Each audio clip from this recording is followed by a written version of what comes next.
In this chapter, we turn to the two other territories whose populations also maintain a type of Chinese citizenship.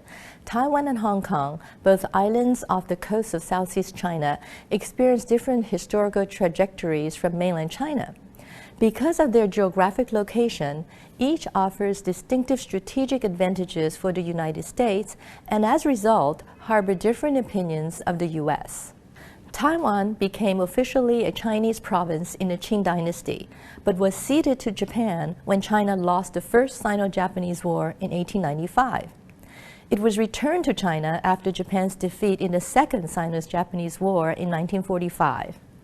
An easy way to understand the Taiwanese view of America is to look at three seminal moments in the Taiwan-U.S. relations since 1949.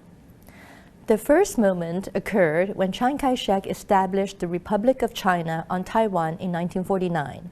It was clear that the nationalists could not defend the island against the Chinese communists without American support, which was not forthcoming. However, the outbreak of the Korean War in 1950 made the island a strategic post in the American effort to contain communism in the Pacific region. As a result, Congress approved a bill providing $300 million of aid to Taiwan and sent a ranking general to lead the military assistance group on the island.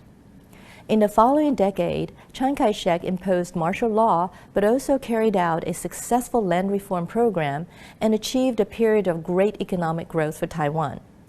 For this historical reason, the Chinese in Taiwan regard America as their friend and welcome American culture in all of its myriad complexity. American movies, music, fashion, food, cars are extremely popular, and the aspiration of most young Chinese in Taiwan is to travel and study in America. In the second seminal moment in 1971, Taiwan lost its seat in the Security Council of the United Nations to mainland China and lost formal diplomatic relations with the United States in 1979. Most other nations in the world followed suit. In this breakup, the 1955 Sino-American Mutual Defense Treaty that protected Taiwan from mainland Chinese invasion was abolished, but in its place, the U.S. established the Taiwan Relations Act. This less comprehensive agreement nevertheless allowed the continued sale of arms to Taiwan and called for a peaceful means of determining Taiwan's future. The act is also a contentious point in the ongoing relations between the U.S. and the mainland. Feeling abandoned and beleaguered, the Nationalist Party began reform measures to include more native Taiwanese in its membership and to re-examine its relationship to the mainland. It also developed informal methods in foreign relations and sent its diplomats to set up the unofficial Taiwan Economic and Cultural Representative offices around the world. The third seminal moment was the lifting of the martial law in Taiwan and the legal formation of an opposition party, the Democratic Progressive Party, Minjindang, in 1986. With a multi-party system in place and a peaceful means of transitioning power, Taiwan became an exemplary model democracy for China. Today, the United States manages a delicate balance in cross-strait relations. While recognizing that there is only one China, the U.S. is ambivalent about forceful unification of Taiwan with the mainland. Taiwan continues to look upon the United States as its knight in shining armor, even as its largest export market is on mainland China today. Hong Kong was a sparsely populated island until the British landed in 1841.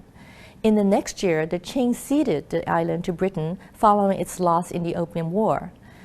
In the beginning, it served as a gateway for importing opium into China and for exporting Chinese labor to the United States and to Australia during the gold rush years on both continents. Along with the trading coolies came the accompanying businesses in shipping, banking, as well as a host of related professional services.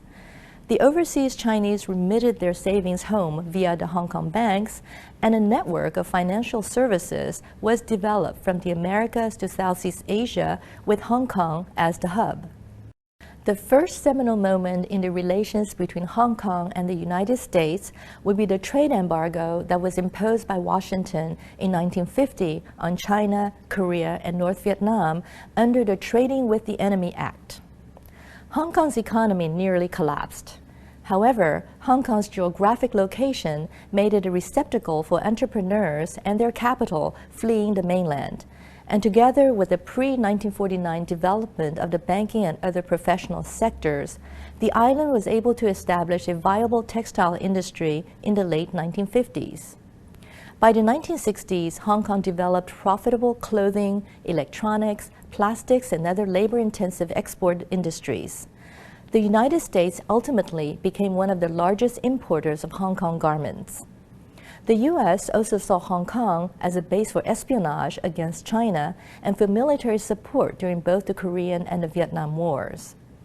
However, in terms of cultural orientation, the American influence was eclipsed by the British colonial system, where Hong Kong citizens aspired to education in the British Commonwealth and to receive British honorific recognition, such as a knighthood. In the second moment, before Hong Kong was returned to China in 1997, Congress passed the U.S.-Hong Kong Policy Act of 1992, which called for the U.S. government to monitor Hong Kong's future, especially in the area of political rights. America has a huge economic stake in Hong Kong. Hong Kong serves as the gateway to China once again, where hundreds of American multinational companies base their regional headquarters. And for Hong Kong, close relations with the U.S. offer multiple advantages. The U.S. is the largest external market outside of China. It is an international ally in multilateral forums and serves as a moral deterrent for China should the latter attempt to remove the autonomy of the Hong Kong legislature. In the third moment, the Occupy Central or Umbrella movement in 2014 was a demonstration organized by university professors and students in Hong Kong.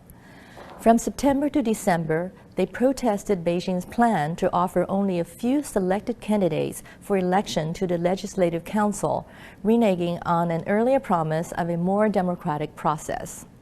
While the United States did not have a direct role in the movement, it is perhaps not a coincidence that the name of the movement bore a similarity to the Occupy Wall Street movement in New York.